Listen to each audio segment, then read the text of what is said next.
हम अपनी क्लास का आगाज़ करते हैं। नहमदुहु व नसल्ली अला रसूलिहिल करीम, अम्मा बाद। अल्लाह के फजल करम से हमारी ये 5th क्लास है नमाज एंड तहारत कोर्स की। हमने पिछली क्लास में नमाज नबी पोस्ट नंबर 32 तक पढ़ लिया था। आगे हम अब 33 से पढ़ेंगे। और हमने इस बात को सीखा था कि दो सजदों के दरमियान हमें इतनी देर तक बैठना चाहिए कि जितनी देर रुकू और सजूद के अंदर लगती है। क्योंकि आम तौर पे लोग बहुत कम इसके अंदर बैठते हैं, और उसकी रीज़न भी यही थी कि अक्सर लोगों को मालूम ही नहीं कि इसके अंदर क्या दुआ पड़ी जाती है।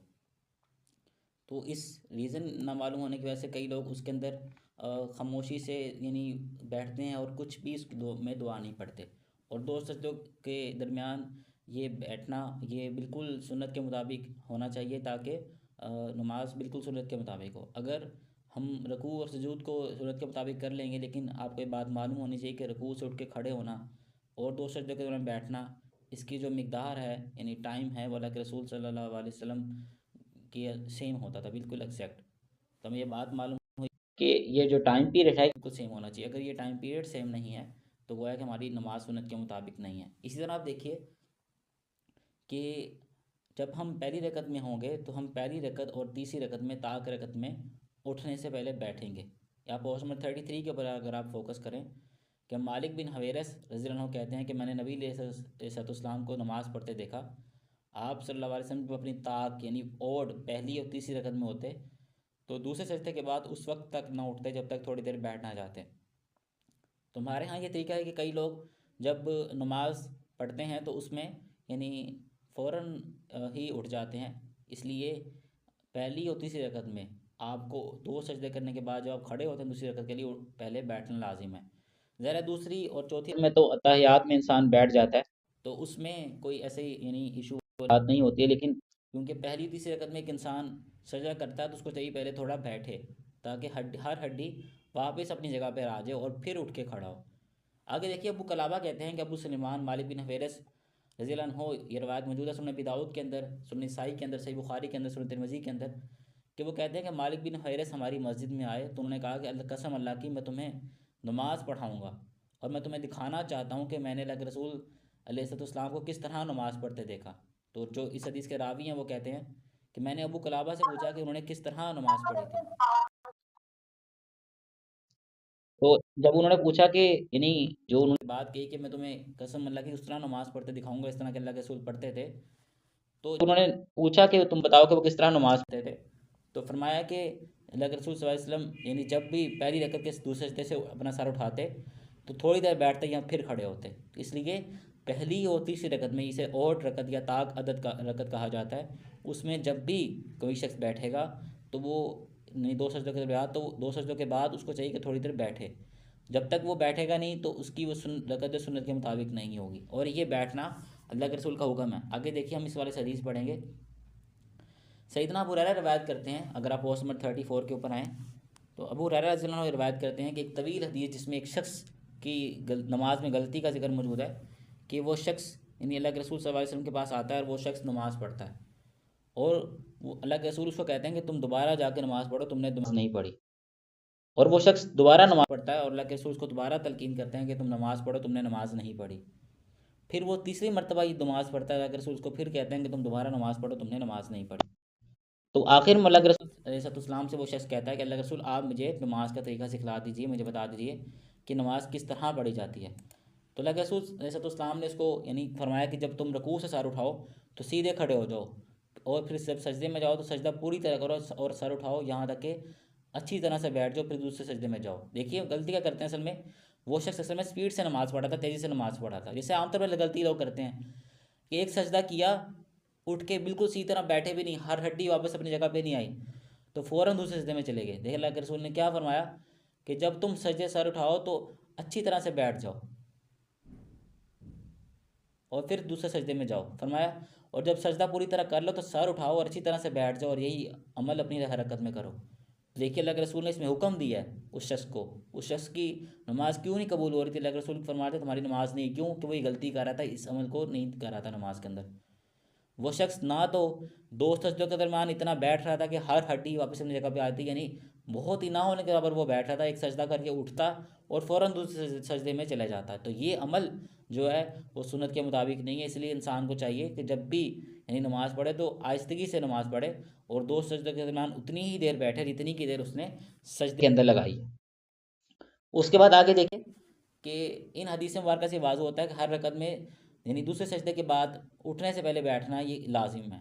ये कब बैठेंगे? पहली तीसरी रकत में, क्योंकि दूसरी रकत में तो आप खुद ऑटोमेटिकली अत्तहियात में बैठेंगे तो आप दूसरे सजदे से उठ के वैसे ही भी बैठेंगे, डायरेक्ट खड़े नहीं होंगे। तो हमें ये बात मालूम कि हमने कभी भी यानी पहली और तीसरी रकत में बगैर यानी बैठे कभी भी खड़े नहीं होना।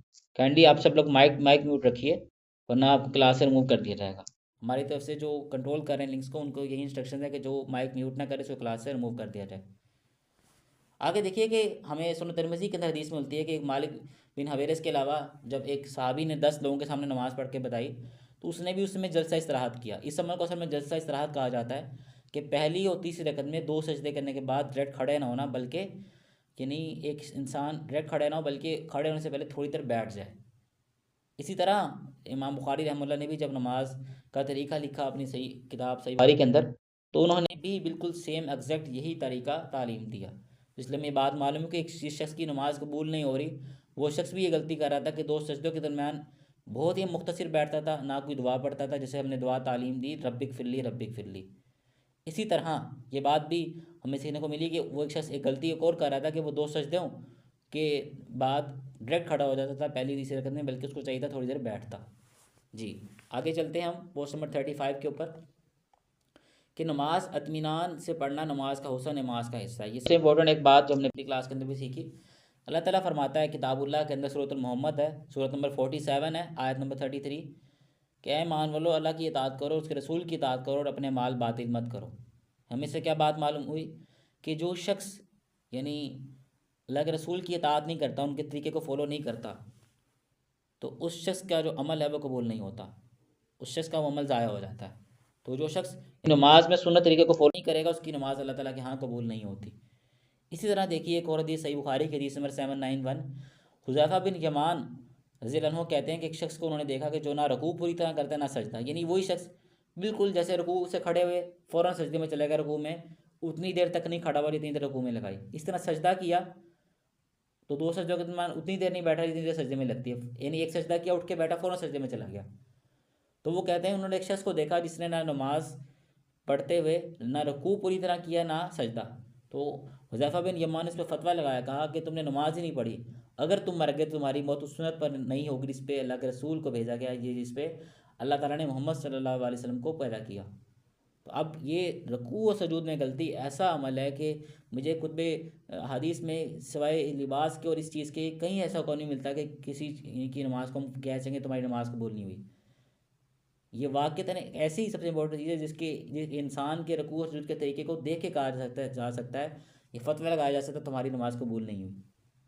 क्यों? क्योंकि अल्लाह ताला ने अपने नबी की वही के ज़रिए बाद में बता दी कि मैं ऐसी नमाज़ कबूल ही नहीं करता। कोई शख्स कैसे फ़ैसला कर सकता है कि किस शख्स की नमाज़ कबूल न हुई या नहीं हुई? क्योंकि अल्लाह ताला ने अपने नबी पर वही भेजी और बताया कि मेरी उम्मत को बता दो, मेरे बंदों को बता दो कि जो शख्स भी इस तरह नमाज़ पढ़ेगा उसकी नमाज़ कबूल नहीं होती। तो इसलिए नबी सलाम के वाले से आता है, देखिए हदीस नंबर 820 कि नबी सलाम का सजदा रकू दोनों सजदे के दौरान बैठने की मिकदार तकरीबन बराबर होती। तो जितनी देर 2 सजदों में और रकू में लगाएं बिल्कुल उतनी ही देर यानी रकू से उठकर बैठने में और रकू यानी रकू से उठ के खड़े होते हुए और 2 सजदों के दरमियान बैठने में लगाएं। ये जिनका माइक म्यूट है इनको क्लास से निकाल दें। इसी तरह एक और रिवायत मौजूद है जो 6251 सही बुखारी की हदीस है, जिसमें एक शख्स ने वही कि अल्लाह के रसूल सल्लल्लाहु अलैहि वसल्लम के सामने नमाज़ पढ़ी और उस शख्स ने जब नमाज़ पढ़ी तो अल्लाह के रसूल ने 3 मरतबा उसकी नमाज़ को कहा कि तुम्हारी नमाज़ कबूल नहीं हुई। तो अल्लाह के रसूल ने उसको वही तलकीन दी, देखें फरमाया कि जब तुमने वज़ू कर लिया, जब वज़ू कर लो तो फिर क़िबला रुख होकर तकबीर तहरीमा कहो, इसके बाद कुरान यानी नमाज के लिए जब खड़े हो तो वज़ू के बाद तकबीर तहरीमा कहो, यानी अल्लाह अकबर कह के नमाज में दाखिल हो जाओ। फरमाया इसके बाद कुरान मजीद में से जो तुम्हारे लिए आसान हो वो पढ़ो और फिर जब रकू करो तो रकू की हालत में बिल्कुल बराबर हो जाए, यानी तुम्हारा सर और कमर यानी जो बराबर बिल्कुल बराबर हो जाए। फरमाया कि जब रकू से सर उठाओ तो बिल्कुल सीधे खड़े हो जाओ, यानी आमतौर पर लोग बिल्कुल कमर सीधी करते नहीं, फ़ौरन सजदे में चले जाते हैं। फरमाया जब तुम्हारी बिल्कुल तुम सीधे खड़े हो जाओ उसके बाद सजदे में जाओ और फरमाया जब सजदा पूरी तरह कर लो तो सर उठाओ तो अच्छी तरह से बैठ जाओ। यही मसला है लोगों का कि एक सजदा करके दूसरे सजदे के दरमियान बिल्कुल भी नहीं बैठते, तुरंत सजदे में चले जाते हैं। तो फरमाया अच्छी तरह से बैठ जाओ और फिर दूसरे सजदे में जाओ। और फरमाया जब सजदा पूरी तरह कर लो तो सर उठाओ और अच्छी तरह से बैठ जाओ, और यही अमल अपनी हर रकत में करो। तो हमें इससे बात मालूम हुई कि गलती क्या लोग करते हैं। पहली गलती कि रुकू और सुजूद में पहली बात तो टाइम ही बहुत थोड़ा लगाते हैं। तो रुकू और सुजूद के अंदर टाइम इतना लगाया जाए कि 3 या 4 मरतबा तस्बीह पढ़ी जा सके, 3 या 5 दफ़ा। इसी तरह दूसरी गलती कि रुकू से उठ के जब खड़े होते हैं तो फ़ौरन सजदे में चले जाते हैं। रुकू से उठ के उतनी देर तक खड़े रहना जितनी देर आपने रुकू में लगाई है, उससे कम ना हो ज़्यादा। इसी तरह तीसरी गलती कि जब लोग सजदा करते हैं, यानी पहला सजदा, तो उसके बाद दूसरे सजदे करने के लिए उठ के बैठना होता है और फिर दूसरा सजदा करना होता है। तो लोग ये जो इसको दरमियानी जलसा कहा जाता है, यानी 2 सजदों के दरमियान बैठना, कई लोग इसमें दुआ भी नहीं पढ़ते और बिल्कुल उनकी हड्डी बिल्कुल अपनी जगह पे नहीं आती, बिल्कुल आराम से नहीं बैठते, बल्कि ऐसे एक सजदे से उठते हैं फ़ौरन दूसरे सजदे में चले जाते हैं। तो ये अमल जो नमाज की यानी कबूलियत के अंदर रुकावट बन जाता है इंसान का, और इस फेल की वजह से इंसान की नमाज़ कबूल नहीं होती। इसलिए उतना ही टाइम रुकू सुजूद में उतना टाइम लगाना है जितना रुकू सुजूद में लगता है। कहाँ पे? रुकू से उठ के खड़े होने में और 2 सजदों के दरमियान बैठने में। और 2 सजदों के दरमियान क्या दुआ पढ़ी जाएगी, मैंने आपको पिछली क्लास में तलकीन भी की कि रब्बिक फिल्ली, 2 सजदों के दरमियान ये दुआ पढ़ी जाएगी। उसके बाद जब इंसान यानी ये पहली रकत का तरीका बता देगा, आपको बात मालूम है कि अगर यानी 2 रकत वाली नमाज है तो दूसरी रकत में इंसान अत्तहियात और दुरूद शरीफ पढ़ के दुआएं पढ़ के सलाम फेर देगा। और अगर 4 रकत वाली नमाज है तो वो शख्स दूसरी रकत में अत्तहियात के साथ दुरूद शरीफ पढ़ के तीसरी रकत के लिए खड़ा हो जाएगा, और चौथी रकत में अत्तहियात दुरूद शरीफ पढ़ के दीगर दुआएं पढ़ के यानी सलाम फेर देगा। अब देखिए इसमें अत्तहियात की कलमात मौजूद हैं और नबी सल्लल्लाहु इसको तालीम देते थे यानी अपने असहाब को। तो अब देखिए इसका तर्जमा क्या पढ़ लेते हैं हम। अत्तहियात इसका मायने होता है सारी तहियात यानी इबादत, और सलावात का मायने होता है कि यानी जो दरूद व तय्यबात और तमाम व तय्यबात यानी तमाम तर पाकीज़गियाँ यानी अल्लाह ही के लिए हैं। आगे देखिए अस्सलामु अलैका यानी सलाम हो अय्युहन नबी, ए नबी आप पर, व रहमतुल्लाहि व बरकातुहू और आप पर रहमत हो बरकत हो किसकी? अल्लाह ताला की।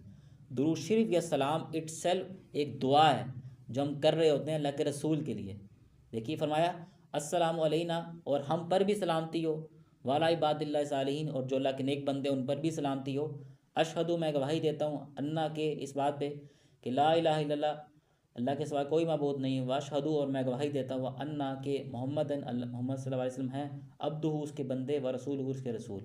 तो ये अत्तहियात का तर्जुमा आपको एक्सप्लेन किया गया है लफ्ज़ी तर्जमे के साथ, तो उसको हमेशा माइंड में रखना है। इसमें इटसेल्फ हम अपने लिए, अल्लाह के रसूल के लिए और तमाम नेक बंदों के लिए अल्लाह ताला से रहमत मांग रहे हैं। क्या अक़ीदा देखिए, दुरूद शरीफ से क्या अक़ीदा निकल रहा है कि अगर अल्लाह के रसूल पे भी कोई रहमत कर सकता है, यानी अल्लाह के रसूल की ज़ात भी अगर जो रहमत की मुताज अल्लाह की है, अल्लाह के रसूल के ऊपर भी जो रहमत होगी वो सिर्फ अल्लाह की होगी। तो अल्लाह ताला के रसूल ने जो हमें दुरूद शरीफ तालीम दिया, उसमें हम अगर आप दुरूद शरीफ का तर्जमा पढ़ें, दुरूद शरीफ सही बुखारी की हदीस नंबर 3370 है, दुरूद इब्राहिमी।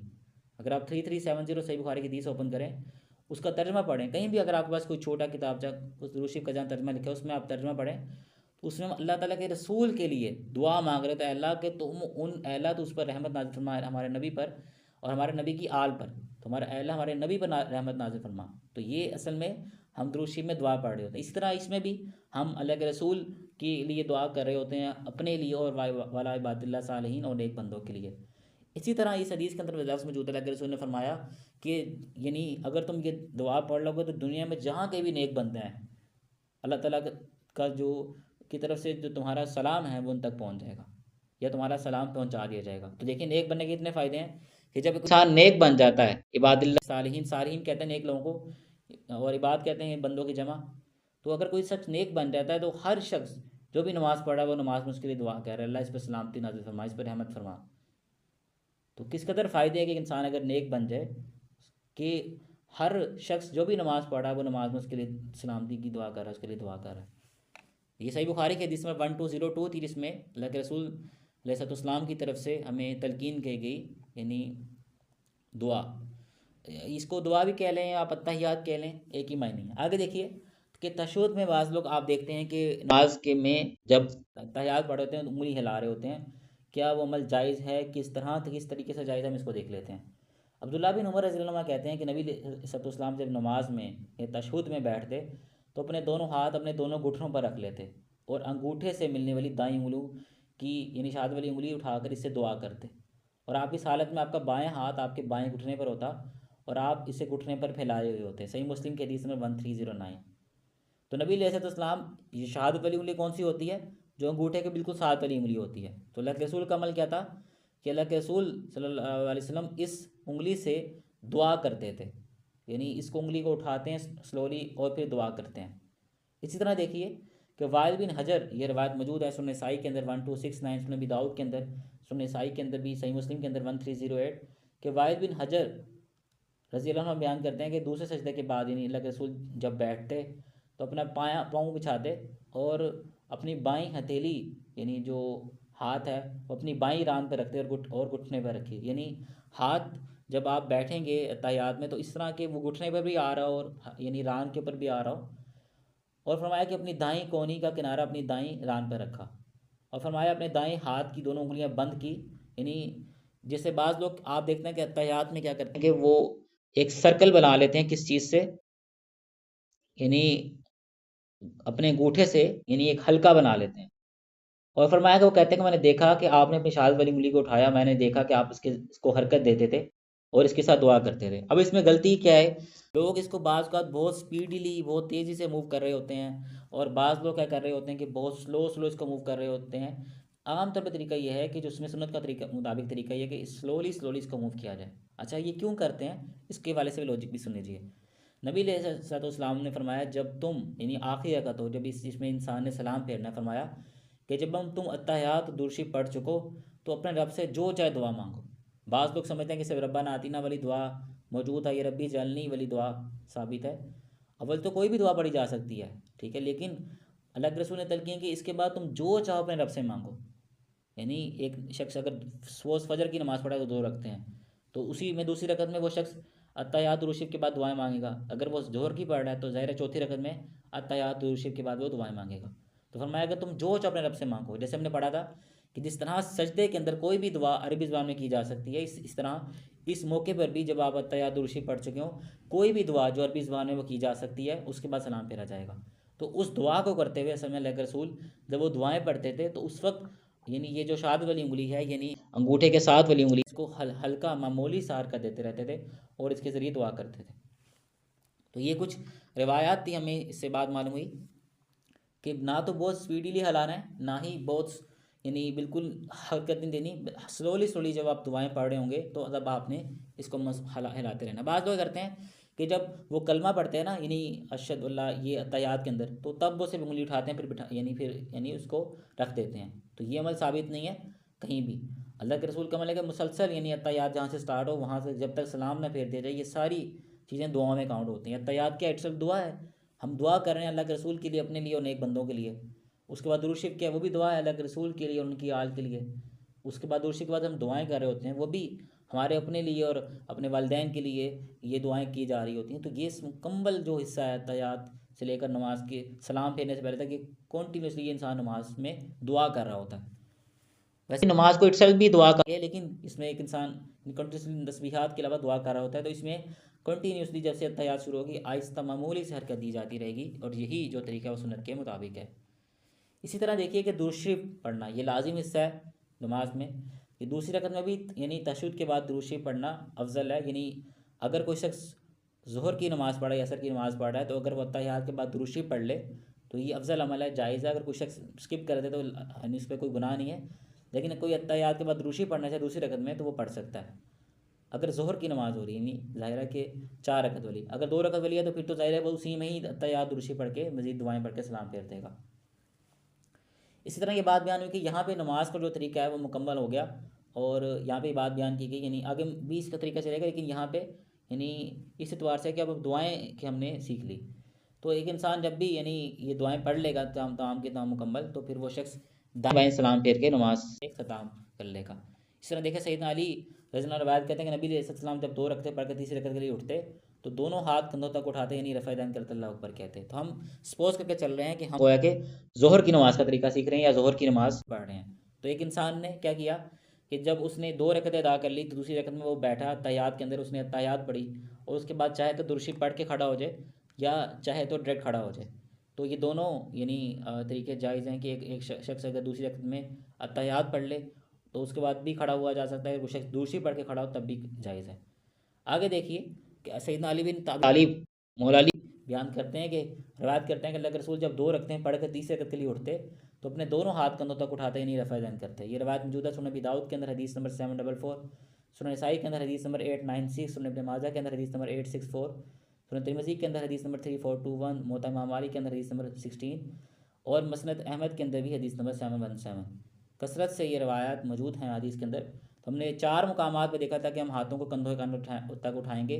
पहला मुकाम नमाज में दाखिल होते वक्त, दूसरा मुकाम रुकू में जाते वक्त, तीसरा मुकाम रुकू से उठते वक्त और चौथा मुकाम दूसरी रकत के में पढ़ के खड़े होने के बाद। तीसरी रकत के शुरू में हम ये रफ़ा दैन करेंगे। ज़ाहिर अगर 2 रकत वाली नमाज है तो फिर ये नहीं किया जाएगा, उसमें अत्तहियात दुरूशी पढ़ के ही सलाम भेज दिया जाएगा, तीसरी रकत के लिए खड़ा नहीं हुआ जाता। तो यहाँ तक हमने ये बात सीखी। आगे देखिए कि तीसरी और चौथी रकत में किरत के एतबार से हमें क्या पढ़ना चाहिए। देखिए फरमाइश में बात मौजूद है कि पहली दूसरी रकत की जिसमें तीसरी तरह रकत में भी हम यानी बिल्कुल सेम उसी तरह अरकान अदा करेंगे, सेम नमाज अदा करेंगे। हर रकत में आपको पता है सूरतुल फातिहा पढ़ी जाएगी। सूरत फातिहा के बगैर नमाज नहीं। अल्लाह के रसूल ने फरमाया जिस शख्स ने नमाज़ पढ़ी और इसमें सूरतुल फातिहा ना पढ़ी तो इसकी नमाज़ कबूल नहीं है, इसकी नमाज नाकिस है। ये हमें बात मालूम है। तो अबू कतादा रज़ियल्लाहु अन्हु बयान करते हैं कि नबी अलैहि सल्लम ज़ोहर की पहली 2 रकतों में सूरत फातिहा पढ़ते और 2-2 सूरतें पढ़ते थे। अल्लाह के रसूल पहली 2 रकतों को हमेशा लंबा करते थे ताकि लोगों की अक्सरियत जो है वो यानी इस नमाज में पहली रकत में शामिल हो जाए, ताकि उनको ना पढ़ना पड़े, दूसरी रकत में शामिल हो जाए।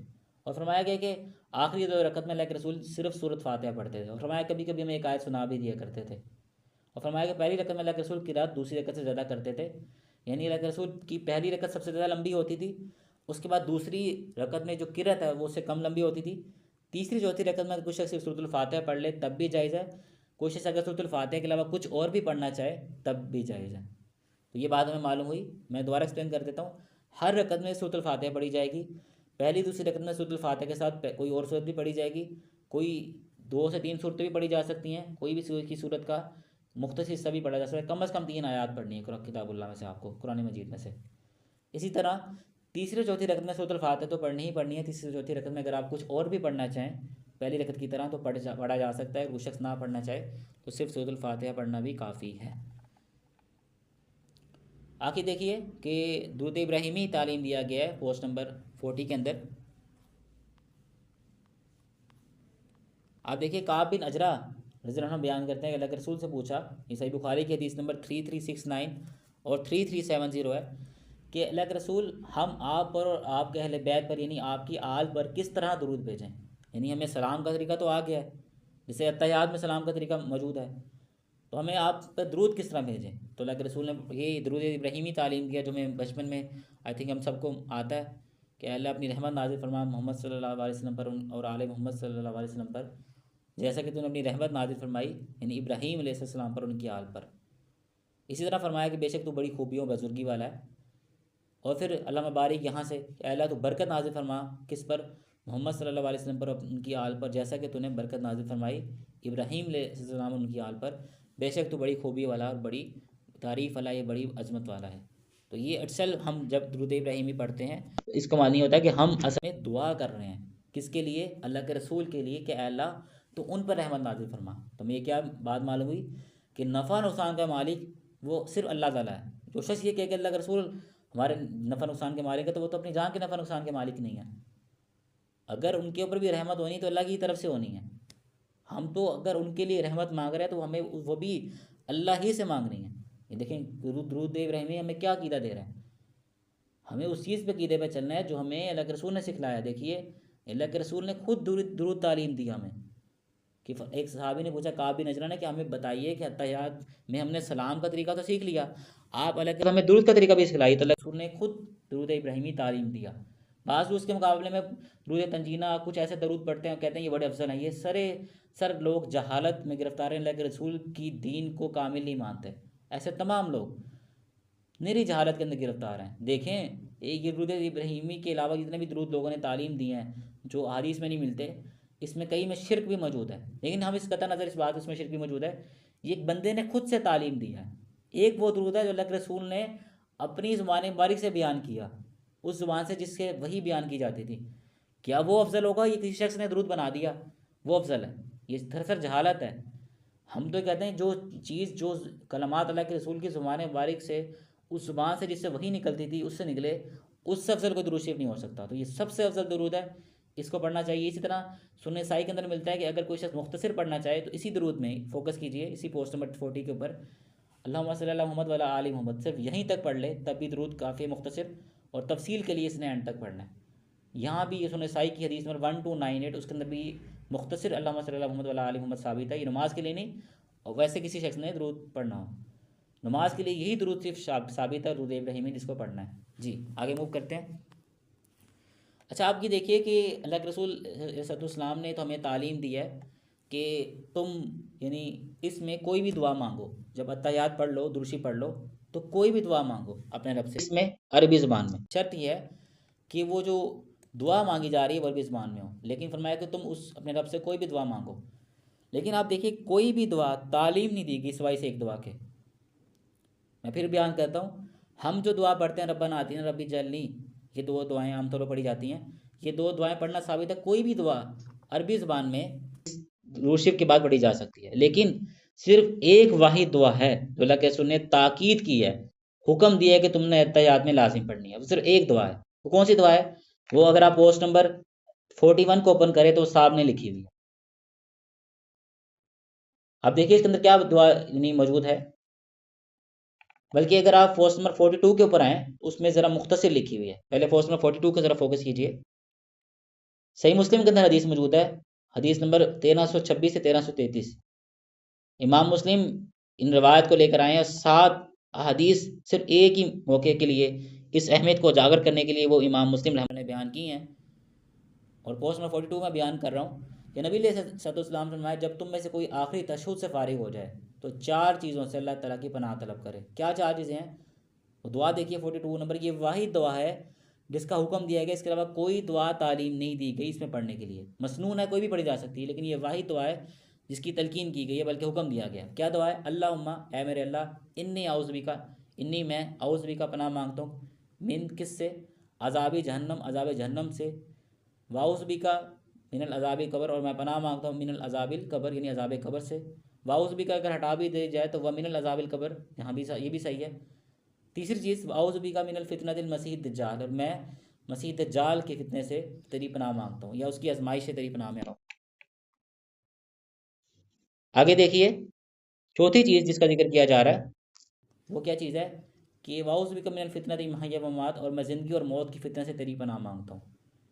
ये वाहिद दुआ जो तलकीन की गई है। इसी तरह देखिए इमाम मुस्लिम रहमतुल्लाह कहते हैं कि जो इस हदीस के रावी हैं ताउस ताबी, वो कहते हैं कि उन्होंने अपने बेटे से पूछा क्या तुमने ये नमाज में दुआ मांगी है? तो उसके बेटे ने जवाब दिया कि नहीं, मैंने जब अत्तहियात बड़ी दूसरी पढ़ी तो मैंने ये दुआ नहीं मांगी नमाज में। तो उस पर उन्होंने ताउस ताबी ने उनको ये बात कहा कि तुमने दोबारा नमाज पढ़ो, क्यों इस नमाज में दुआ पढ़ने का हुक्म मौजूद है, तुम्हारी नमाज मुकम्मल नहीं हुई। ये उनका एक ज़ाती राय है। लेकिन जैसे हमने एक आयत पढ़ी है अभी पीछे, सूरत मोहम्मद की आयत नंबर 47, आयत नंबर 33 या सूरत का नंबर 47 है। अल्लाह ताला फरमाता है किताबुल्लाह में, क्या ईमान वालो, अल्लाह की इताअत करो, उसके रसूल की इताअत करो और अपने माल बातिल मत करो। तो अगर रसूल की इताअत ना की जाए तो माल बातिल हो जाते हैं। तो इस आयत से असल में ये ताबी जो हदीस के रावी भी हैं वो क्यास कर रहे हैं कि मेरे बेटे तूने अगर ये नमाज में दुआ नहीं पढ़ी तो तुम्हारी नमाज कबूल नहीं, क्योंकि अल्लाह के रसूल ने हुक्म दिया, और अगर अल्लाह के रसूल के हुक्म के मुताबिक अमल ना किया जाए तो अमल कबूल नहीं होता। इसलिए जब भी ये आपने दुआ नमाज में तैयाद रुशीफ के बाद ये दुआ लाजमी मांगनी हुक्म मौजूद है। क्या किन 4 चीज़ों से? अज़ाब जहन्नुम से, अज़ाब कब्र से, मसीह दज्जाल की आजमाइश से, उसके फितने से, और ज़िंदगी और मौत की आजमाइश से। ये 4 चीज़ें जिनसे पनाह मांगनी है। उसकी मैं दुआ दोबारा रिपीट कर देता, अल्लाहुम्मा, ए मेरे अल्लाह, इन्नी मैं आउज़ बिका पनाह मांगता हूँ। जो भी दुआ, जो भी अस्कार, जो दम होते हैं आमतौर पर यहीं से स्टार्ट हो रहे होते हैं। आपको उसका तरीका बता रहा हूँ याद करने का। आम तौर पर जो भी दम, जो भी दुआएँ होती हैं जिसमें आप पनाह मांग लेते हैं, वो यहीं से स्टार्ट होती हैं। अल्लाहुम्मा इन्नी आउज़ बिका, ये आप याद कर लीजिएगा। मिन कहते हैं से, किससे पनाह मांग रहे हैं? मिन कहते हैं से। अज़ाब जहन्नम यानी अज़ाब जहन्नम से। आगे आप आउज़ बिका भी पढ़ सकते हैं, या व मिनल अज़ाबिल कब्र भी पढ़ सकते हैं। और मैं पनाह मांगता हूँ आउज़ बिका मिनल अज़ाबी कब्र यानी अज़ाब कब्र से। जैसे हम शुरू में पढ़ते हैं ना नमाज में, आउज़ बिल्लाहि मिनश शैतानिर रजीम, आउज़ मैं पनाह मांगता हूँ, तो ये वहीं से आउज़ बिका है, यानी वहीं से लफ्ज़ निकले कि आउज़ बिका, मैं तेरी पनाह मांगता हूँ मिनल अज़ाबिल कब्र, अज़ाब कब्र से। वाउज़ बिका, मैं पनाह मांगता हूँ मिनल फितनती मसीह दज्जाल, मिन से फितनती मसीह दज्जाल यानी मसीह दज्जाल के फितने से, आउज़ बिका और मैं पनाह मांगता हूँ, या व मिनल फितनती महिया व ममात भी पढ़ा जा सकता है। तो मैंने आपको 2 दफ़ा लफ्ज़ तर्जमे के साथ इसलिए एक्सप्लेन किया ताकि आपके लिए इसको याद करना आसान हो जाए, क्योंकि आपने इसको हर रकत में पढ़ना है। पीछे देखिए कुछ दीगर दुआएँ भी मौजूद हैं। पोस्ट नंबर 41 पे अगर आप आइए तो उसमें भी ये 4 चीज़ें मौजूद हैं। यही दुआ, इसमें कुछ एडिशनल अल्फाज मौजूद हैं। अल्लाहुम्मा इन्नी आउज़ु बिका, बेशक मैं पनाह मांगता हूँ, मिनल मसामी वल मगरम, कि मैं अल्लाह के रसूल में अल्लाह मैं पनाह मांगता हूँ गुनाहों से और कर्ज से। तो उम्मुल मोमिनीन सैयदा आयशा फरमाते हैं अल्लाह के रसूल कि आप इस कदर क्यों पनाह मांगते हैं, यानी कर्ज से। तो फरमाया कि जब कोई इंसान मकरूज़ हो रहा था तो वो झूठ बोलता है, वादा खिलाफ़ी करता है, इसलिए मैं पनाह मांगता हूँ कि मेरे ऊपर यानी कर्ज़ या ऐसी कोई मोहताजी आए। तो अभी कोई शख्स भी अगर ये दुआ मांगेगा तो अल्लाह ताला उसको खैर व बरकतों से नवाजेगा, क्योंकि अल्लाह ताला उसके ऊपर वक्त ऐसा लाएगा ही नहीं कि उसको कर्ज़ की हाजत हो। तो ये दुआ भी लाजिम पढ़ी जानी चाहिए, यानी अल्लाहुम्मा इन्नी आउज़ु बिका मिनल मसामी वल मगरम, कि अल्लाह मैं गुनाहों से और मगर यानी कर्ज से तेरी पनाह मांगता हूँ। नीचे एक और भी दुआ मौजूद है जो तालीम दी गई है, यानी मसनून है कह लें, अल्लाहुम्मा इन्नी ज़लमतु नफ्सी, अल्लाह बेशक मैंने अपनी जान पर जुल्म किया, इसको आप पढ़ सकते हैं। इसी तरह रब्बना आतिना वाली दुआ भी वो भी पढ़ी जा सकती है। सही यानी सही बुखारी में हदीस मौजूद है। उम्मुल मोमिनीन सईदा आयशा रिवायत करती हैं अलग से, यानी सईदा आयशा जिन जो अल्लाह के रसूल की ज़ौजा मुहतरमा है वो अलग से एक हदीस में रिवायत करती हैं, और अनस बिन मालिक रज़ियल्लाहु अन्हु वो अलग से हदीस में रिवायत करते हैं। अनस बिन मालिक ने अल्लाह के रसूल की 10 साल खिदमत की, और सईदा आयशा बतौर ज़ौजा उनका एक बड़ा वक्त अल्लाह के रसूल के साथ गुजरा। दोनों अलग अलग रिवायत में बयान करते हैं कि अल्लाह के रसूल की अक्सर दुआ जो हुआ करती थी, इसको कहा जाता है कि दुआ और प्रॉफिट मोहम्मद सल्लल्लाहु अलैहि वसल्लम वो यही दुआ है, रब्बना आतिना फिद दुनिया, कि अल्लाह मैं तेरे से पनाह मांगता हूँ दुनिया में भी हसनात की, भलाइयों की, और मैं आखिरत में भी तेरी से भलाई की दुआ मांगता हूँ, और आग के अज़ाब से तेरी बना चाहता हूँ। तो ये दुआ बहुत जामिया दुआ है। मुहद्दिसीन कहते हैं कि असहाब रसूल ने जब कोई दुआ मांगनी होती तो उनको समझ ना आ रहा था कि हम क्या क्या मांगे, वो दुआ पढ़ लेते थे। इस दुआ में दुनिया के हसनात में सब चीज़ें आ जाती हैं, रिज़्क, नेक बीवी, अच्छा घर, सवारी, दुनिया के हसनात में सब चीज़ आ जाती हैं, यानी कि सबसे जामिया दुआ है जो पढ़ी जाती है। जैसे मैंने आपको जब मैंने तफसीर बयान की थी सूरह फातिहा की, तो मैंने कहा था कि ये नंबर 2 पे आती है दुआ जो सबसे जामिया है, लेकिन सबसे ज़्यादा जो जामिया दुआ वो रब्बना आतिना वाली है, तो वो पढ़ी जा सकती है। इस तरह रब्बिक फिरली वाली दैया, यहाँ से भी या रब्बी जननी मुकम्मल दुआ, इसको भी पढ़ा जा सकता है। कोई भी दुआ इसमें यानी अत्तहियात के बाद अरबी ज़बान में वो मांगी जा सकती है। आगे देखिए कि आखिरी तशहुद में बैठने का तरीका, पोस्ट नंबर 43 पे अगर आप आएँ तो आखिरी तशहुद में जो बैठने का तरीका थोड़ा मुख्तलिफ है। ज़रा पिक्चर भी मौजूद है, इसको फोकस कीजिए। अबू हमीद सादी रज़ियल्लाहु अन्हु कहते हैं कि नबी अलैहि सल्लम जब उस सजदे से फारिग होते जिसमें सलाम फेरना होता, यानी अगर दूसरी रकत है तो जब दूसरी रकत में आपने 2 सजदे कर लिए हैं, तो जब आपने रकत में बैठना यानी तैयात में बैठना है दूसरी रकत में, या अगर ज़ोहर की नमाज़ पढ़ी जा रही है 4 रकत वाली, तो अगर आपने दो यानी चौथी रकत के दोनों सजदे कर लिए हैं और अब अपने बैठ के तैयात दुरूशी पढ़ दुआएँ पढ़ के सलाम फेरना है, तो जब अल्लाह के रसूल उस रकत में बैठते तो अपना बाएं पैर को यानी अपने लेफ़्ट पाँव को अपने दाहिने पैर के नीचे से निकाल कर अपनी बाएं सीरीन पर बैठ जाते हैं, बिल्कुल इस तरह इस पिक्चर के अंदर मौजूद है। बिल्कुल आखिरी रकत में इस तरह बैठना चाहिए, और ये बहुत यानी साइंटिफिकली भी एक आलिम ने इसको बुक लिखी कि ये बहुत ज़्यादा फ़ायदेमंद है इंसान के लिए, ख़ास तौर पे यानी कई ऐसे ऑर्गन्स हैं जो इंसान के पेट के से नीचे भी के जो इसकी वर्जिश हो जाती है और जो इसके लिए इंसान के लिए फ़ायदा होता है इससे, तो इसलिए इस तरह बैठना ये इंसानियत के लिए बहुत ज़्यादा फ़ायदेमंद है।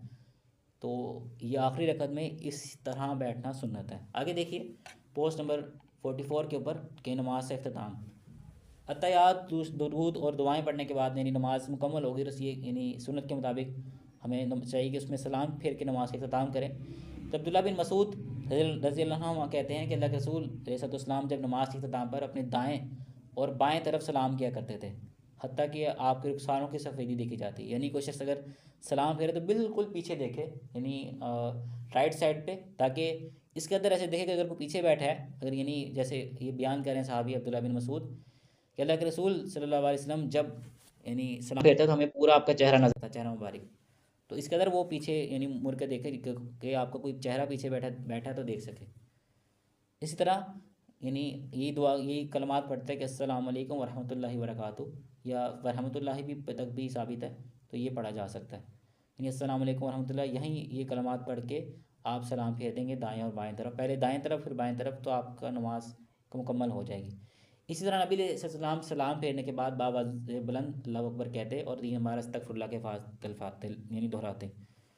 इसी तरह असहाब रसूल ये बयान करते हैं कि हम अल्लाह के रसूल की नमाज से इख्तिताम इस अल्फाज से पहचानते कि अल्लाह अकबर कहते। यानी अल्लाह के रसूल जब अस्सलाम वालेकुम रहमतुल्लाह कहते तो उसके बाद बाआवाज़ बुलंद अल्लाह अकबर कहते, तो असहाब रसूल को अल्लाह के रसूल की सलाम की आवाज़ ना पहुँचती, क्योंकि अल्लाह के रसूल अल्लाह अकबर उसके बाद ऊंची आवाज़ में कहते, तो असहाब रसूल जब अल्लाह अकबर की आवाज़ पहुँचती उन तक, तो वो इस आवाज़ को सुन के सलाम फेर देते थे। और इसके बाद 3 मरतबा अस्तगफिरुल्लाह कहते। इसकी हिकमत यह है कि जब एक इंसान नमाज़ पढ़ ले तो 3 मरतबा अस्तगफिरुल्लाह कहे, अगर कोई नमाज में कोई गलती हुई है तो वो गलती वो जो शख्स है वो दुरुस्त कर ले। तो यहाँ पे नमाज के तरीके का अख्ताम हो गया। अब यहाँ पे कोर्स ख़त्म नहीं हुआ, बल्कि नमाज के तरीके का अख्ताम हुआ। नमाज के साथ बहुत से मसाइल अटैच हैं। सफ़र में नमाज किस तरह पढ़ी जाती है, सजदा सहू का तरीका क्या होता है, नमाज जनाजे का क्या तरीका होता है, नमाज के जो दीगर मसाइल हैं वो सब के सब इस कोर्स के अंदर शामिल हैं। तो अभी तहारत को ओपन कर लीजिए सब आप लोग, ताकि हम उसको देख सकें। जी, तहारत वाला PDF ओपन कर लीजिए। हमने जराबों पर मसा करना यहाँ से पढ़ना है। हमने लास्ट क्लास में पढ़ा था पकड़ी और पट्टी पर मसा करना, यानी वज़ू के कुछ मसाइल पढ़े थे। वज़ू का तरीका हमने सीख लिया था, लेकिन वज़ू के जी मैंने एक आई थिंक आपको 1 मिनट दिया, उम्मीद करते हैं आप सब ने ओपन कर लिया होगा। तो अब देखिए कि मोज़ों और जराबों पर मसा करना ये वज़ू के मसाइल में शामिल है। अच्छा, मोज़े होते हैं चमड़े के, लेदर के, उसको कहा जाता है अरबी में खुफ़ैन। और जो ऊन के बने होते हैं ये चीज़ें, या यानी सूती कपड़े के, तो उसको कहा जाता है जुरबैन। तो ये 2 चीज़ें हैं जिनके ऊपर मसा किया जा सकता है। अच्छा, आपके बात मालूम होनी चाहिए कि इसमें इख्तलाफ जो मौजूद है वो ये है कि खुफ़ैन जो चमड़े के मोज़े होते हैं, यानी इसको कहा मोज़े ही कहा जाता है। असल में जुराबों को भी मोज़ा ही कहना चाहिए, लेकिन ज़रा कि इसको एक डिफ्रेंशिएट किया गया, लेकिन उसको भी मोज़ों में शुमार किया जाता है। तो उसके ऊपर कोई इख्तलाफ नहीं है। तमाम मुकातिल फ़िक्र का इस बात पे यानी इत्तिफ़ाक़ है कि जो चमड़े के लेदर के मोज़े हैं उसके ऊपर मसा किया जा सकता है, और वो सही है। बाज़ लोग कहते हैं कि जुराबों पर मसा नहीं किया जा सकता, और वो कहते हैं कि जी इस वाले से कोई रवायत मौजूद नहीं, जबकि इस वाले से बहुत कसरत से रवायत मौजूद है मुसन्नफ़ इब्न अबी शैबा के अंदर, और बहुत सी दीगर किताबों के अंदर इस वाले से कसरत से हमें रवायत मिलती हैं कि असहाब रसूल सल्लल्लाहु अलैहि वसल्लम और अल्लाह के रसूल के बाद असहाब भी और ताबईन भी कसरत से इस पे अमल करते थे। अब देखिए, जो जुराब है वो होती है कॉटन की, या यानी सूती कपड़े की, या ऊन के कपड़े की। तो इसके यानी जुराब के ऊपर मसा हो जाता है। अब मसा करने का तरीका क्या है, आप देखिए कि अगर जब आप बिल्कुल उसी तरह वज़ू करेंगे जिस तरह वज़ू किया जाता है, थोड़ा सा डिफरेंस ये है कि जब आप पाँव धोने लगेंगे तो पाँव धोने के बजाय उन जुराबों पर या मोज़ों पर मसा किया जाएगा। और उस मसा करने का तरीका ये है कि आप जिस तरह सर का मसा करते हैं, आप हाथ में पानी लेंगे और पानी लेके उस हाथ को थोड़ा झाड़ देंगे, तो कुछ पानी आपके हाथों पे लगा रहेगा, और उसको आप जो जुराब या मोज़ों के ऊपर वाले हिस्से पे फेर देंगे। इस तरह सईदना अली का एक कौल भी मिलता है, वो फरमाते हैं कि अगर दीन अकल के ताबे होता तो मैं यानी जुराबों के नीचे वाले हिस्से पे मसा करता, कि गंदगी तो वहाँ लग रही है, ज़मीन को तो वो ऐसा टच हो रहा है, लेकिन क्योंकि दीन अकल के ताबे नहीं है, तो मैं जिस तरह अल्लाह के रसूल ने तालीम दी है, मैं उस जुराबों के ऊपर वाले हिस्से पे मसा करूँगा या मोज़ों के ऊपर वाले हिस्से पे मसा करूँगा। अच्छा, बाज़ लोग कहते हैं कि ये जो जुराबें हैं, जैसे आजकल यानी बहुत शॉर्ट सॉक्स आई हैं जो टखनों तक नहीं पहुँचती, बल्कि अक्सरियत अवामुल नास जो है वो उसी को यूज़ कर रही है आजकल, शॉर्ट सॉक्स को। ऐसी सॉक्स के ऊपर बिल्कुल भी मसा नहीं होता, इसलिए ऐसी सॉक्स अगर पहनी भी जाएँ तो गर्मियों में पहनी जाएँ, या फीमेल्स को तो अवॉइड ही करना चाहिए। उनको चाहिए कि मुकम्मल सॉक्स पहने जिससे उनके टखने भी कवर हों, जो उनके यानी अज़ाए ज़ीनत में ही आता है, इसलिए उनको चाहिए कि फुल सॉक्स पहने गर्मियों और सर्दी में। और सर्दियों के लिए आपको चाहिए कि फुल सॉक्स यूज़ करें, ताकि उस पर आप मसा करने की जो रुख्सत दी गई है इस्लाम में उसको इख्तियार कर सकें। यानी जो ऐसी सॉक्स जो टखने को कवर नहीं करती, बिल्कुल शॉर्ट सॉक्स होती हैं, जो अगर आप शूज़ में पहने तो कई दफ़ा नज़र भी नहीं आ रहा होता कि आपने सॉक्स पहनी या नहीं पहनी। तो ऐसी सॉक्स के ऊपर बिल्कुल भी मसा नहीं होता। ऐसी सॉक्स के ऊपर मसा होता है जो टखनों तक कवर हो, टखनों को कवर करती हों। टखनों से मुराद वो हड्डी जो पाँव और टांग को मिला रही है या उसका जॉइंट है, उसको टखनों कहा जाता है। मैंने एक्सप्लेन भी कर दिया आपको। तो ऐसी जुराब जो टखनों तक कवर करती हो, उस जुराब पर मसा होगा। जो शॉर्ट सॉक्स आजकल चली उस पर मसा नहीं होगा, उसको पहनने से अवॉइड कीजिए। और फीमेल्स को तो उसको पहनने से वैसे भी अवॉइड करना चाहिए, क्योंकि वो उनकी यानी पूरा पर्दा नहीं करती। दूसरी बात कि ये कपड़ा कैसा होना चाहिए। अब देखिए, इसमें भी यानी बाज़ लोग बिल्कुल ही मुख्तसर सा यानी एक जुराब पहनते हैं जो बिल्कुल जाली वाली होती है, ख़ासतौर ख़वातीन कुछ पहनती हैं जो स्किन कलर की होती है, बिल्कुल पतली सी बारीक सी होती है। ऐसी जुराबों पर मसा नहीं होता। देखें, जुराबें क्यों पहनी जा रही हैं आमतौर पे, इसलिए पहनी जा रही हैं ताकि आपके पाँव को गर्म रख सकें। जो जुराब आपके पाँव को गर्म ही नहीं रख रही, उस पर क्या मसा होगा। तो ऐसी जुराब जो थोड़ी मोटी हो, बिल्कुल पतली ना हो और बिल्कुल मोटी भी ना हो, इस कदर हो कि आप उसको जुराब कह सकें, उससे आपके पाँव को गर्माइश मिलती हो, तो ऐसी जुराब के ऊपर मसा किया जा सकता है। यानी बाज़ वो बिल्कुल बारीक सी स्किन का एक ऐसी जुराबों पे मसा नहीं होता, या जिसमें से जाली की नुमा हो, ऐसी जुराबों पे मसा नहीं होता, चाहे वो टखनों को कवर भी करते हो। तो दो शर्त, पहली शर्त कि टखनों को कवर करती हो, शॉर्ट सॉक्स में से ना हो, छोटी जुराबों में से ना हो, और दूसरी कि वो इसके अंदर मोटी हो कि उससे पाँव गर्म रहते हों, तो उन जुराबों पर मसा किया जा सकता है। आगे देखिए कि यानी मसा करने का तरीका भी मैंने आपको बता दिया है। मसा करने की मुद्दत क्या है कि सैयदना अली बिन अबी तालिब फरमाते हैं कि अल्लाह के रसूल ने मुसाफिर के लिए 3 दिन और 3 रात और मुकीम के लिए 1 दिन और 1 रात की यानी मुद्दत मुकर्रर की है। यानी अगर कोई शख्स मुसाफिर है तो वो शख्स 3 दिन और 3 रात यानी इस पर मसा कर सकता है। जैसे एक शख्स ने वज़ू किया और वज़ू करके जुराबें पहन ली हैं, तो अब वो 72 आवर्स तक उस पर मसा कर सकता है, यानी उसको उतारने की ज़रूरत नहीं है। अगर कोई शख्स मुकीम है यानी मुसाफिर नहीं है, घर में है, तो वो शख्स जो है वो 24 घंटे यानी 1 दिन और 1 रात तक उस पर मसा कर सकता है। और ये जो टाइम स्टार्ट होगा उस वक्त स्टार्ट होगा जब आप उसके ऊपर यानी जुराबें पहन लेंगे। यानी जब आपने वज़ू किया और वज़ू की हालत में अगर आपने जुराबें पहनी है तो फिर ये मसा करना मोतबर होगा, वरना मोतबर नहीं होगा। तो इसका दुरुस्त तरीका मैं बता देता हूँ कि अगर किसी शख्स ने सपोज़ यानी ज़ोहर में वज़ू किया उसने 2 बजे और उसने नमाज़ पढ़ के 2:30 बजे नमाज यानी जुराबें पहन ली हैं और वज़ू की हालत में पहनी है, तो वो शख्स अगले 2:30 बजे तक उस से जितनी मरतबा वज़ू को करना चाहे कर सकता है, बरकरार कर सकता है। यानी उसमें वज़ू जब करेगा तो जुराबों में मसा कर सकता है।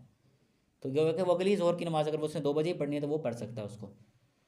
इसी तरह आपको ये बात मालूम होनी चाहिए कि जो जुराबों के एतबार से मसा करने के एतबार से है कि बाद लोग इसकी टाइम लिमिट पे यानी बड़ा इख्तलाफ करते हैं, लेकिन इसका टाइम लिमिट वहीं से स्टार्ट होती है कि जब आपने जुराबें पहन ली। इसी तरह इस चीज़ को भी आप ज़रा देखिए कि जो मसे की मुद्दत है वो पहले मसे से भी बाज़ लोग कहते हैं शुमार हो गई। एक उलमा की राय ये है और एक उलमा की जो डिफरेंट राय है। जिन उलमा की ये राय ये है कि जैसे ही आपने फिजाबें पहन ली मसा आपकी मुद्दत स्टार्ट हो जाएगी, वो कहते हैं कि असल में यानी यानी पाँव के अंदर गंदगी जमा ना हो इस वजह से और वो टाइम पीरियड स्टार्ट हो जाएगा। और बाज़ लोग कहते हैं मसा आपने पहली दफ़ा किया है तो तब लिमिट स्टार्ट होगी। दोनों की अपने राय हैं, दो किसी भी राय को अपनाया जा सकता है। अच्छा, इस वाले से कुछ बातें भी आपको ये बात मालूम होनी चाहिए जो यानी पोस्ट नंबर आगे देखेंगे लिखा हुआ है पेज इस पे कि बाज़ लोग यानी हमने ये बात सीखी थी वज़ू के अतबार से भी और मुख्तलिफ़ जगह पे भी कि यानी बाज़ लोग क्या करते हैं कि सोख से स्मेल आ रही होती है और ये एक इशू है कि इसके ऊपर इसको एड्रेस करना चाहिए। देखिए हमने ये बात सीखी थी कि कभी भी पसीना जिस्म पे आए या मुँह के उंगलियों के दरमियान है, कभी भी पसीना स्वेटिंग स्मेल नहीं पैदा करता। कभी भी कोई भी पानी खड़ा भी हो बहता हो कभी भी उसकी अपनी कोई स्मेल नहीं होती। कि स्मेल क्यों पैदा होती है कि जब पानी खड़ा हो जाए तो उसके अंदर बैक्टीरियाज ग्रो कर जाते हैं, उन बैक्टीरियाज की स्मेल होती है। इस तरह इंसान के जिस्म के ऊपर स्किन के ऊपर भी बैक्टीरियाज होते हैं। जब आपको पसीना आता है तो जो बैक्टीरिया एक ऐसा लिविंग ऑर्गेनिज्म है जो माइक्रो लिविंग ऑर्गेनिज्म है जो ऐसी जगह पे ग्रो करता है, ऐसे इन्वायरमेंट में ग्रो करता है जहाँ पे नमी हो, जहाँ पे पानी मिले। तो उस यानी आपके जिस्म के ऊपर स्किन के ऊपर बैक्टीरियाज मौजूद होते हैं, जैसे पसीना आता है वो ग्रो कर जाते हैं, उनकी तादाद बढ़ जाती है और उन असल में उन बैक्टीरियाज की स्मेल होती है। तो इसलिए अगर जुराबों से बदबू आ रही है तो फिर उसके ऊपर मसा ना किया जाए, क्योंकि मज़ीद गीला करने से ज़रा कुछ ना कुछ तो गीली होती है मसा करने से, तो फिर वो मटी मज़ीद आपकी बदबू में इजाफा होगा। इसलिए एक दिन एक जुराब इस्तेमाल कीजिए। अगर स्मेल आ रही है तो फिर आप उसको उतार दें, उस पर मसा ना करें, क्योंकि फिर आप मस्जिद जाएंगे या दीगर वो लोगों के लिए तकलीफ़ का बायस बनेगा। तो इस चीज़ से अवॉइड करना चाहिए। या इस तरह बाज़ लोग कहते हैं कि आप नीम के पत्तों से ये पाँव को धो लें, उससे बैक्टीरियाज मर जाते हैं। तो असल में अगर आप बैक्टीरियाज को किल कर लें, ऐसा कोई एंटी बैक्टीरियल सोप है, तो फिर आपको स्मेल नहीं आएगी बॉडी से भी किसी चीज़ से भी। तो ये जो बैक्टीरियाज हैं ये ऐसी जगह पे ग्रो कर जाते हैं जहाँ पे यानी पानी वाला इन्वायरमेंट हो। आगे देखिए कि हालत जनाबत में मसा का हुक्म। ऐसा होता है कि हालत जनाबत से मुराद ऐसी यानी एक इंसान की हालत जब उस शख्स के ऊपर गुस्ल फ़र्ज़ हो चुका हो। सैयदना सफ़ान बिन असाल फरमाते हैं कि नबी अलैहिस्सलाम हमें हुक्म दिया करते थे कि हम सफ़र में 3 दिन 3 रात तक यानी खाना और पेशाब और नींद की वजह से अपने मौज़े ना उतारें, लेकिन जनबी होने पर उतार लें। यानी अगर कोई शख्स के ऊपर यानी हमने ये बात सीखा कि इसकी जो लिमिट है वो 24 आवर्स और 72 आवर्स है। किसके लिए? मुसाफिर के लिए 72 घंटे और मुकीम के लिए 24 घंटे। लेकिन अगर वो जनबी हो गए, इंसान के ऊपर गुस्ल फ़र्ज़ हो गया किसी भी वजह से, चाहे मियाँ बीवी का आपस में ताल्लुक़ कायम करने की वजह से या दीगर किसी भी वजह से, तो फिर वो शख्स वो जुराबें या मोज़े उतार लेगा और फिर उतार के ही वो गुस्ल करेगा। तो फिर उस तब यानी उसका वो मसा करना मोतबर ना होगा। इसी तरह आगे देखिए वज़ू यानी बर वज़ू करना, यानी बाज़ लोग हर नमाज के लिए अलग वज़ू करते हैं। ये भी यानी लाजिम नहीं है, किया भी जा सकता है लेकिन लाजिम नहीं है। इस चीज़ को ज़रा देखिए कि हर नमाज के लिए अलग वज़ू करना, तो हर नमाज के लिए अलग वज़ू करना जायज़ है। अल्लाह के रसूल सल्लल्लाहु अलैहि वसल्लम के वाले से आता है कि सैयद उमर ने अर्ज़ किया, अल्लाह के रसूल आज आपने वो काम किया जो आप पहले नहीं किया करते थे। तो अल्लाह के रसूल ने यानी एक दफ़ा वज़ू था, फिर वज़ू की हालत में दोबारा नमाज से पहले वज़ू किया। तो फरमाया उमर ये जान ली यानी मैंने ये जानबूझ कर किया। तो मुझे बात मालूम हुई कि यानी हर नमाज से पहले भी वज़ू किया जा सकता है, ये मसनून है। अनस बिन मालिक बयान फरमाते हैं, मैं फिर बता रहा हूँ, अनस बिन मालिक वो सहाबी है जिन्होंने 10 साल अल्लाह के रसूल की खिदमत की है। अल्लाह के रसूल के जो हालात वाक़ियात ज़िंदगी, उनका सुन्नत तरीका सबसे बेस्ट जो बयान कर सकते हैं वो सैयदा आयशा और सैयदना अनस बिन मालिक हैं। वो फरमाते हैं कि नबी अलैहिस्सलाम हर नमाज के लिए वज़ू करते थे। मैं वो एक रावी जो हदीस के वो कहते हैं कि मैंने अर्ज़ किया कि वो आप कैसे करते हैं? उन्होंने फरमाया हमारे लिए किसी शख्स के लिए एक वज़ू उस वक्त तक के लिए काफ़ी जब तक वज़ू टूटना चाहिए। यानी किसी कोई शख्स भी यानी लाजिम नहीं है कि वो लाजिम वज़ू करे, लेकिन अगर कर ले तो मसनून है कि नहीं है हर नमाज के लिए। जैसे सपोज मिसाल लेते हैं कि शख्स ने वज़ू किया और ज़ोहर की नमाज़ में उसका वज़ू कायम है, असर का नमाज वक्त आ गया, तो अगर तो चाहे तो वो ज़ोहर के वज़ू से ही नमाज़ अदा कर सकता है और चाहे तो दोबारा वज़ू भी कर सकता है। ये दोनों जो तरीके हैं वो जायज़ हैं। आगे देखिए कि पानी में इसराफ़ ना किया जाए। आगे अल्लाह ताला फरमाता है कुरान मजीद में, सूरह अल-अनआम है, सूरत नंबर 6 आयत नंबर 141, और इसराफ़ ना करो यानी फ़जूल खर्ची ना करो, क्योंकि अल्लाह ताला फ़जूल खर्ची करने वालों को यानी पसंद नहीं करता। इस तरह नबी अलैहिस्सलाम के वाले साथ नबी अलैहिस्सलाम एक मुद पानी से वज़ू कर लिया करते। एक मुद पानी होता है तकरीबन 2 से 2.5 लीटर पानी, अल्लाह के रसूल इससे वज़ू कर लिया करते थे। यानी वज़ू करते वक्त बहुत ज़्यादा पानी ज़ाया ना किया जाए, बहुत ज़्यादा यानी पानी ना बहाया जाए। आगे देखिए कि बाज़ लोग यानी जब नमाज के लिए जाते हैं तो वो लोग उंगलियों में उंगली डाल देते हैं, ये भी मना है, इससे बचना चाहिए। लेकिन हम इसको इंशाल्लाह अगली क्लास के अंदर पढ़ेंगे। तो अभी आज की क्लास हमारी इतनी ही है इंशाल्लाह।